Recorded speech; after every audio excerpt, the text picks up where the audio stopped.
Hello குட்டீஸ்.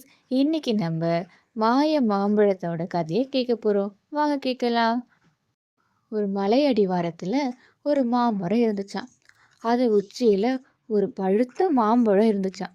அந்த மாம்பழத்துக்கு ரொம்ப நாளா ஊரை சுத்தி பார்க்கணும்னு ரொம்ப ஆசையாம். ஒரு நாள் காற்று வேகமா வீசுச்சாம். மாம்பழம் உடனே கீழே விழுந்துடுச்சாம். அதுக்கு ரொம்ப சந்தோஷமா, எப்படியோ நம்ம ஊரை சுத்தி பார்க்க போறோம் அப்படின்னு நினைச்சு புறப்பட்டுச்சாம். அந்த ஊர்ல சிறுவர்கள்லாம் விளையாடிட்டு இருந்தாங்களாம். அதுல சிலர் மாம்பழத்தை பார்த்தாங்களாம். மாம்பழமே நில், நாங்க உன்னை சாப்பிட போறோம் அப்படின்னு சொன்னாங்களாம். உடனே மாம்பழம் அவங்கள பார்த்து சிரிச்சுதான்.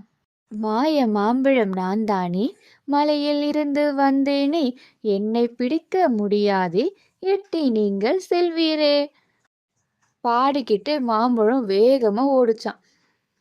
அதை பார்த்த சிறுவர்கள்லாம் மாம்பழத்தை துரத்திட்டே போனாங்களாம். மாம்பழம் அருகில் இருந்த ஒரு தோட்டத்துக்குள்ள போயிடுச்சாம். அங்கிருந்த சிறுமிகள்லாம் மாம்பழத்தை பார்த்து, மாம்பழமே நில், நாங்க உன்னை சாப்பிட போறோம் அப்படின்னு கூப்பிட்டாங்களாம். உடனே மாம்பழம், மாய மாம்பழம் நான் தானே, மலையில் இருந்து வந்தேனே, என்னை பிடிக்க முடியாது, எட்டி நீங்கள் செல்வீரே என்று பாடிட்டு வேகமா உருண்டு போச்சாம்.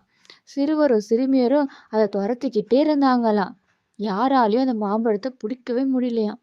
மாம்பழம் மாம்பழம் ரொம்ப தூரம் போச்சாம். அதுக்கு ரொம்ப டயர்டாயிடுச்சாம். உடனே ஒரு புதருக்கு அடியில போயிட்டு படுத்து ரெஸ்ட் எடுக்க ஸ்டார்ட் பண்ணிடுச்சாம். கொஞ்ச நாள்லயே மழை பெய்ய ஆரம்பிச்சுச்சாம்.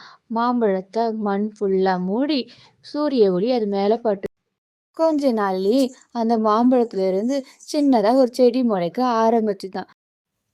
அந்த சின்ன செடி பெரிய மாமரமா வளர்ந்துச்சாம். உங்களுக்கு இந்த கதை பிடிச்சிருந்தா லைக் பண்ணுங்க, சப்ஸ்கிரைப் பண்ணுங்க.